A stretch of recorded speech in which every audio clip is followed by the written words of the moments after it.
사도 요한은 사람이 되어 오신 예수님, 그분의 말씀을 직접 자기 귀로 듣고 자기 눈으로 그분을 배웠고 심지어는 자기 손으로 그분을 만지기까지 했습니다. 그래서 예수님은 어떤 사람들이 생각하는 것처럼 환상이나 헛개비가 아니라 살아계신 하나님, 우리가 날마다 친하게 만나야 하고 교제를 나누어야 할 살아계신 하나님이시라는 것을 아주 분명하게 증거했습니다. 지난주 우리가 생각한 것이죠. 지금도 그분은 영으로 하나님 나라에 승천하셨지만 예수 그리스도의 영신 성령님과 함께 우리에게 다가오신 분이시기에 오늘날도 우리는 그분에게 가까이 다가갈 수 있고 만질 수 있고 우러러 볼 수 있는 살아계신 하나님이시라는 거죠. 어떻게 그분께 가까이 친밀하게 다가갈 수 있을까? 세 가지 묵상했습니다. 첫째, 하나님의 말씀을 잘 듣는 것이고요. 두 번째, 마음의 눈을 열어 영으로 우리 가운데 오시는 그분을 바라보도록 노력하는 것이고요. 셋째, 지금도 기도의 손길을 벌려서 뻗어서 주님의 옷자락을 만지고자 하는 영적 훈련이 필요하다는 것입니다. 말은 이렇게 길게 했어도 사실은 간단한 겁니다. 큐티하라는 얘기입니다. 오늘 본문에서는 사도 요한은 좀 더 친밀하게 하나님과의 사귐, 서로 간의 사귐을 위해서 또 몇 가지를 더 보태서 설명하고 있음을 봅니다. 어떤 사람하고 친하게 지내려면 제일 먼저 하는 것 뭐예요? 그 사람이 누군지 알아야 되는 거지. 그 사람이 뭘 좋아하는지, 성품이 어떤지, 뭘 싫어하는지 그걸 알아야 그 사람과 가까이 지낼 수 있습니다. 사도 요한은 그래서 예수님께서 하나님이 어떤 분인지에 대하여 자기에게 가르쳐 준 것, 그리고 가르쳐 준 것을 제자들에게 전한 내용을 오늘 5절에서 설명을 하고 있습니다. 5절 말씀 보실까요? 보면 우리가 그에게서 듣고 그가 누구예요? 예수님. 세상에 하나님을 제일 잘 아실 수 있는 분이 누구예요? 바로 그 아들이신 예수 그리스도이죠. 그런데 그분에 대하여 누구에게서 들었어요? 예수님께 들었어요. 우리가 그에게서 듣고 그리고 듣기만 한 게 아니라 너희에게 다시 전해주신 소식은 이것이니, 예수님께서 하나님에 대하여 가르쳐 주신 말씀이 뭐냐, 그리고 요한이 제자들에게 선포한 소식은 뭐냐, 함께 한마디로 말하면 하나님은 빛이시다, 그에게는 어둠이 조금도 없다, 이 내용입니다. 하나님은 빛이십니다. 어둠이 조금도 없으신 분이십니다. 이게 바로 예수님께서 요한에게 가르쳐줬고 요한이 제자들에게 또한 전한 소식의 내용입니다. 하나님이 빛이시라고 하는 사실을 명심하면 우리가 하나님께 어떻게 다가가는지를, 어떻게 친밀하게 사귈 수 있음을 알게 된다는 것이지요. 자, 일반적으로 빛에는 세 가지 속성이 있다고 그럽니다. 첫째는 어둠에 있는 것을 드러내는 거지요. 어둠 속에 있을 때는 안 보여요. 그렇지만 빛이 쫙 비치면 그 속에 뭐가 있었는지 아는 거죠. 두 번째 속성은 바로 이런 것입니다. 바로 빛은 부패한 것들 그리고 더러운 것들을 태우거나 소멸시킵니다. 우리가 예전에는 이불 빨래하고 어디에요? 햇빛에 놀잖아요. 옷까지도 햇빛에 놀아요.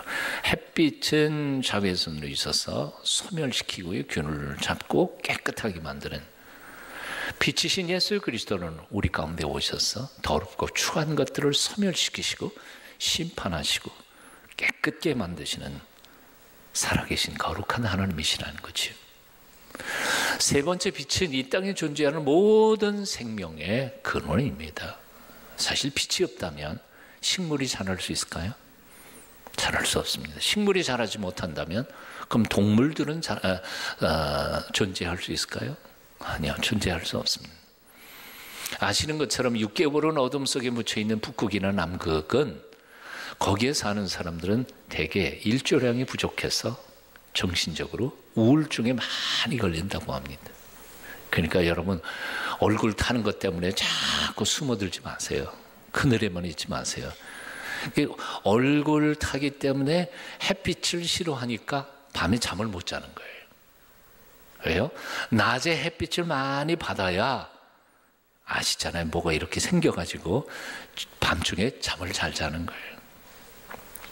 하나님의 빛이 얼마나 오묘한지 몰라요. 예. 잠자게 하는 역할도 햇빛 속에 속속이 있더라고요. 자, 그런데 이런 일반적인 태양빛과 하나님의 빛과 다른 점이 독특한, 하나님의 빛에 대한 독특한 점이 하나가 있습니다. 그것은 뭔가니 태양빛은 비치는 순간 그늘이 생긴다는 거죠. 그렇잖아요. 태양빛은 비추면 비추는 데는 빛이지만 그 반대편에는 어둠이 생깁니다. 예? 그런데 하나님의 빛은 어떻게 해요? 비치면 어둠이 생기지 않아요. 하나님의 빛에서 어둠이 조금도 없어요. 무슨 얘기인고 하니 하나님의 빛 앞에 숨길 수 있는 것도 없고 숨을 수 있는 사람도 없단 말이에요. 하나님 앞에는, 하나님의 빛은 모든 것을 있는 그대로 드러나게 하시는 역할을 해요. 사랑하는 여러분, 빛이신 하나님 앞에 뭔가를 숨길 수 있다고 착각하지 마십시오. 그 하나님 앞에서 도망갈 수 있다고 착각하지 말라는 말이에요. 하나님 앞에 숨길 수 있는 것은 없어요. 우리가 하나님을 피해서 도망갈 수 있는 것도 우주 어느 곳에도 없어요. 밝히 모든 것은 하나님 앞에 드러나기 때문입니다. 하나님의 낯을 피하여 도망가던 요나, 물고기 뱃속에 잡혀서 회개할 수밖에 없었지 않아요. 고멜과 같이 배신하는 이스라엘 백성들, 하나님을 피해서 도망갈 수 있을 것 같았지만 선지자들 중에 추적해서, 그래서 호세아서의 핵심 메시지는 추적하는 사랑, 하나님의 사랑, 추적자의 사랑을 찾아가지고 수색해서 뽑아내서 내가 너를 사랑한다 말씀하시는 여호와 하나님. 사도 요한은 두 번째로 이 얘기를 하고 있습니다. 빛이신 하나님과 온전히 사귐을 갖기를 원한다면 거짓말하지 마라 하고 말씀합니다. 오늘 6절 말씀 같이 읽어봅니다. 6절 함께 읽으실까요? 시작. 만일 우리가 하나님과 사귐이 있다 하고 어둠에 행하면 거짓말을 하고 그 진리를 행하지 아니하거니와. 자, 사도 요한은 여기서 두 가지를 말씀하고 있습니다. 하나님하고 사귄다 그러면서 어둠 속에 계속 살아간다면 그 사람은 거짓말쟁이라는 거예요. 그게 첫 번째 말씀이에요. 두 번째, 하나님하고 친하게 지낸다 그러면서도 사실은 어둠 속에 살고 있다면 그 사람은 진리를 실천하는 사람 아니다. 거짓으로 사는 삶이라는 거죠. 사실은 앞에 있는 거나 뒤에 있는 거나 똑같은 말이에요. 강조하기 위해서 또 반복했을 뿐이지요. 자, 빛이신 하나님과 사귄다면서 어떻게 어둠 속에 있을 수 있겠습니까? 빛이신 하나님을 아버지라고 부르면서 어떻게 어둠의 자식들과 똑같이 살 수 있겠느냐? 그럴 수는 없다는 거예요. 사도 바울은 이렇게 썼습니다. 의와 불법이 어찌 함께하며 빛과 어둠이 어찌 사귀며 그리스도와 벨리알이 어찌 조화되며 믿는 자와 믿지 않는 자가 어찌 상관하며 하나님의 성전과 우상이 어찌 일치가 되리요? 불가능하다는 말입니다. 그럴 수는 없어요. 어떤 사람이 글 쓴 거 보니까 세상에 4종류의 사람이 있다 그래요. 잘 들으세요. 조금 있다가 문제 낼 거니까. 첫째, 기독교인이면서 선하게 사는 사람. 둘째, 기독교인이면서 악하게 사는 사람. 셋째, 기독교인이 아니면서 선하게 사는 사람. 넷째, 기독교인이 아니면서 악하게 사는 사람. 질문, 이 넷 중에서 제일 악한 사람이 누굴까요? 1번, 2번, 3번, 4번. 자, 손가락으로 표시해요. 1번은 뭔가 잘못 들으신 거고. 다 2번이네요. 다로 몰라서 못하는 게 아니에요. 기독교인이 아니면서 악하게 사는 사람보다 더 악한 사람은 누구냐 하면 기독교인이면서 악하게 사는 사람이라는 거지. 네? 나보고 하는 거 아닌가? 겁먹지 마시고요. 자, 왜 그럴까요? 기독교인이라 그러면서 악하게 산다는 것은 좀 더 깊이 들어가 보면 그 사람은 어쩌면 기독교인이 아닐지 몰라요. 기독교인이라면서 어떻게 악하게 살 수 있겠어요? 그러니까 자기는 스스로 기독교인이라고 생각하지만 실제로는 기독교인이 아닌 상태로 악하게 살아가는 것이죠. 그런 사람은 오히려 하나님을 모독하는 걸, 하나님께 영광을 돌리기는커녕 모독하는 행위인 거죠. 난 크리스찬입니다. 그리스도인은 그럴 수는 없는 거죠. 요즘 어떻게 살고 계십니까? 빛 가운데 살고 계십니까? 혹시 사도 요한의 고발처럼 스스로 하나님과 사귐이 있다 말은 그렇게 하면서도 실제로는 거짓말쟁이, 어두움 속에서 사는 거짓말쟁이가 아니십니까? 정직하게 오늘 자신을 돌아보셔야 할 것입니다.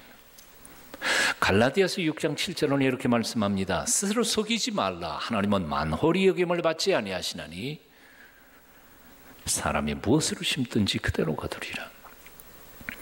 속지 마세요, 스스로. 하나님은 만만하게 우리가 속일 수 있는 분이 아니에요. 우리가 행한 대로 하나님 갚으시는 하나님이시라고요. 착각하지 말라는 얘기예요. 요한계시록 3장 17절 이하에서 주님은 라오디게아 교회에게 이렇게 책망하고 있습니다. 내가 말하기를 스스로 나는 부자라 부여하여 부족한 것이 없다 그렇게 말하지만 내 곤고한 것과 가련한 것과 가난한 것과 눈먼 것과 벌거벗을 것을 알지 못하는구나. 예수님이 탄식하고 계시는 거예요. 나는 부자야.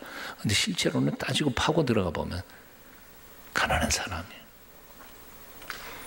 멋진 옷으로 휘감고 예배당에 나왔지만 그러나 인격과 속사람은 형편없는 사람. 착각이에요.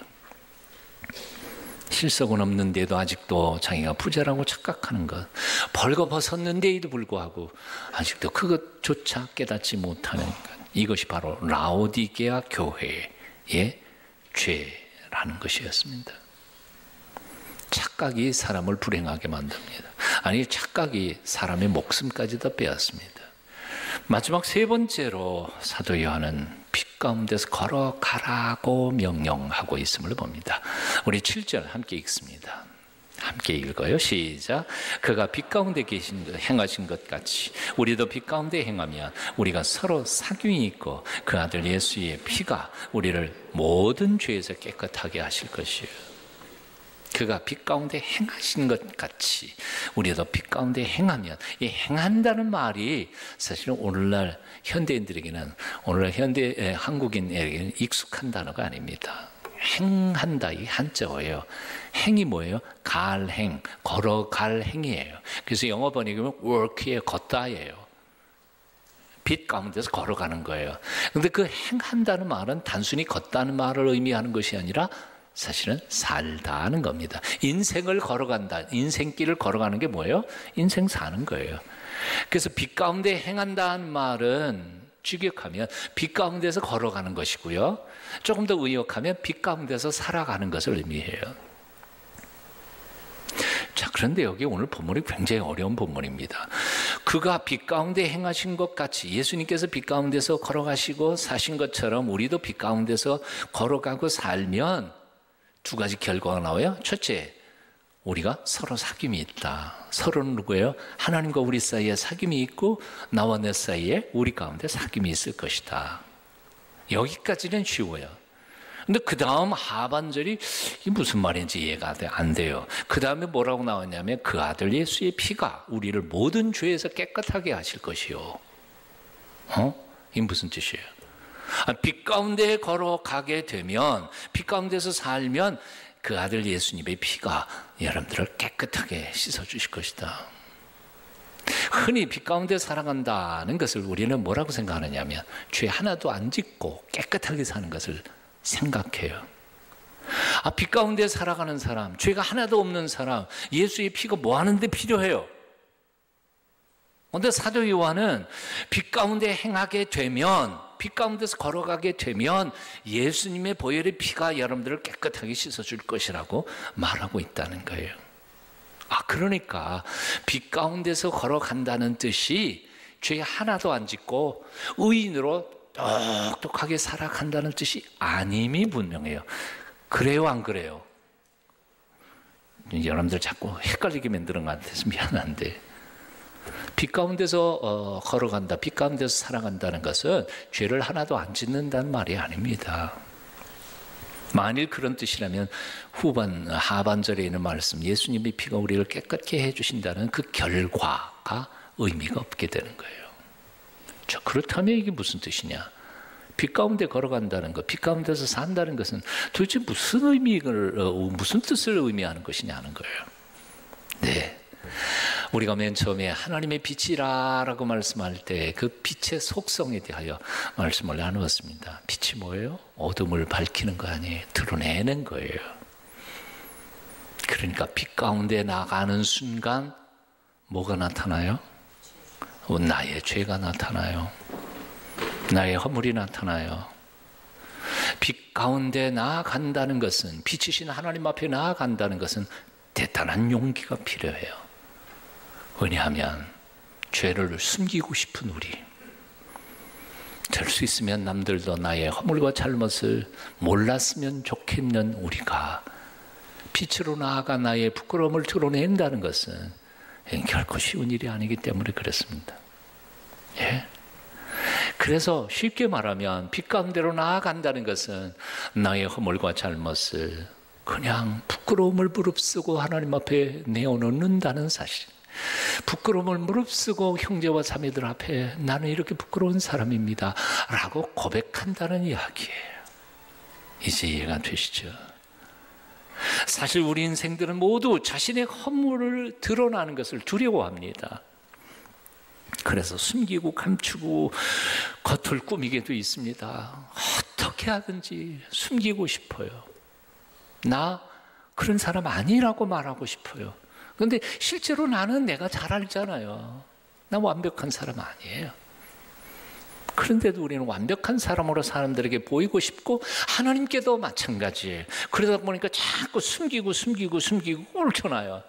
그래서 교회 안에 나오기는 하지만 나는 성도들에게, 교인들에게 다 거룩하고 흠 하나도 없는 사람으로 비춰주고 싶어서 자꾸 숨겨놓거든요. 바리새인들이요. 예수님께서 가장 싫어했던 죄가 뭔지 아세요? 종교적인 외식이었어요. 바리새인들 제일 싫어했어요. 세리는 성전에 올라가 하나님 앞에 통곡하며 가슴을 치며 기도합니다. 하나님이여, 나를 불쌍히 여겨주소서. 나는 죄인입니다. 부끄러움을 무릅쓰고 드러냈어요. 그랬더니 그 둘 중에, 바리새인과 그리고 세리 중에 누가 하나님 앞에 의롭다함을 받았어요? 세리요. 하나님은 세리를 의롭다함을 받고 집으로 내려갔느니라, 예수님의 말씀 속에서 그렇게 선포하셔요. 빛이신 하나님 앞에서는 우리는 아무것도 숨길 수 없다고 했죠. 빛이신 하나님 앞에서는 우리는 도망갈 아무 데도 없다고 했죠. 그렇다면 뭐하러 숨기려고 애써야 해요? 예? 왜 헛되게 도망다니려고 애써야 하느냐 말이에요. 그냥 일찌감치 다 포기해버리고 빛이신 하나님 앞에 저 있는 그대로 그냥 내놓고 긍휼히 여겨주시는 하나님의 용서와 긍휼을 간구하는 것, 그것이 빛 가운데로 나아가고 빛 가운데로 살아가는 사람의 모습이에요. 우리는 예수님을 마음속에 영접하는 순간 하나님의 자녀가 됩니다. 믿으시죠? 하나님의 자녀가 돼요. 그렇다면 질문이 있어요. 내가 죄를 지으면 어떻게 되는가? 하나님의 자녀가 취소될까? 어떻게 생각하세요? 하나님이 내가 하나님의 아들이고 하나님의 딸인 거 믿는데 내가 죄를 지었으니까 하나님 날 버리지 않으실까 생각하는 사람들인데, 성경은 그렇게 말씀하지 않으세요. 아주 상식적으로 표현해 볼게요. 내 자식놈이 엄청난 죄를 지었어요. 뭐 심지어 살인했다고 쳐봅시다. 그러면 그 자식놈 내 자식 아니에요? 옛날에 어르신들은 호적에서 뺀다 그리고 엄포를 놓기도 하지만, 호적에서 뺐다 하더라도 그 자식놈이 내 자식이 아니에요? 여전히 내 자식이에요. 내가 아무리 죄를 지었다 할지라도 하나님의 아들이고 하나님의 딸인 건 틀림없어요. 그게 하나님의 약속이에요. 그렇다면 뭐가 달라진 건가? 죄를 지었을 때 관계가 끊어지기 시작하는 거예요. 교제가 멀어지기 시작하는 거예요. 여러분, 부부가 부부싸움 대판 해놓으면 당장 이혼한 거 아니잖아요. 그럼 며칠 동안 무슨 현상이 벌어지죠? 예, 아침 식사 자리에서 부인은 칙 쳐먹어라. 남편은 어때요? 부인 얼굴 꼴 보기 싫어서 그냥 푹 먹고 인사도 안 하고 가버리잖아요. 아직도 부부예요. 갈라지지 않았어요. 근데 그게 사이가 이 상태는 얼마나 불행합니까? 부부이면서도 냉전 상태에 있는 부부, 그건 지옥이에요. 경험해 보셨잖아요. 웃는 거 보니까 그런 것 같아요. 하나님과 나 사이도 마찬가지예요. 내가 죄를 지으면 하나님의 긍휼과 용서와 기도 응답이 내게 이루어지지 않는 것을 느껴요. 여러분, 오해하지 마십시오. 하나님은 여전히 나를 사랑하세요. 죄악을 지은 자식을 아비나 어미가 여전히 사랑하는 것처럼. 하지만 나는 그렇게 못 느껴요. 혹시 하나님이 나를 버린 건 아닌가? 그리고 하나님 사이가 점점 멀어지기 시작해요. 기도에도 응답 없고요. 그리고 하나님과의 관계가 점점 멀어지면서 하나님이 정말 살아계시기는 한가 거기까지 가요. 오, 사랑하는 여러분, 하나님이 우리를 버리신 적 단 한 번도 없었어요. 내가 아무리 죄를 지었다 할지라도 하나님이 우리를, 당신의 자식을 포기한 적도 없어요. 성경은 그렇게 말씀해요. 그러므로 하나님과 나 사이에 가로막는 죄를 빨리 해결하세요. 그리고 관계를 회복하십시오. 날마다 하나님 아버지와 가까워져가는 하나님의 사람들이 되도록 노력하십시오. 여러분, 아까도 말씀드린 것처럼 하나님 앞에 뭘 숨길 수 있겠어요? 내가 죄 지은 거 모르실까요? 왜요? 다 알고 계세요. 어디로 도망갈까요? 갈 수 없어요. 그냥 두 손 들고 빛이신 하나님 앞에 나아가세요. 올 한 해 동안 그 하나님과 관계를 회복하시는, 그래서 행복해지시는, 가슴 벅차고 신나는 한 해가 되시기를 축원합니다. 어떤 사람 목사님에게 이렇게 질문을 했어요. 목사님, 마귀와 예수님과의 거리는 얼마나 먼가요? 마귀가 우리에게 다가오는 시간은 또 얼마나 걸리나요? 또 우리에게서 마귀가 떠나는 시간은 또 얼마나 걸립니까? 참 재미있는 질문을 했던 것 같아요. 그 목사님이 이렇게 대답하셨다 그래요. 형제님, 캄캄한 방에서 불을 켜보세요. 순식간에 방 안이 밝아지죠? 그렇다고 어둠이 영원히 사라진 것입니까? 아닙니다. 다시 불을 끄면 그 순간에 또 어두워집니다. 빛과 어두움 사이에는 거리가 없습니다. 빛이 있으면 어둠은 금방 사라지고, 빛이 사라지면 어둠은 순식간에 나타납니다. 마귀가 우리에게 오는 시간도 순식간입니다. 마귀는 결코 저 구말리 장천에 있는 것이 아닙니다. 그러나 그리스도의 빛이 있으면 마귀는 즉시 사라져버리고, 그리스도의 빛이 없어지면 마귀는 순식간에 우리에게 다가와서 우리의 영혼을 도적질하고 우리를 죽이고 멸망시킬 것입니다. 귀한 가르침이에요. 올 한 해 동안 예수님의 빛이 매 순간 여러분의 영혼을 지켜주시고 여러분의 가슴 속에 머물게 되시기를 축원합니다.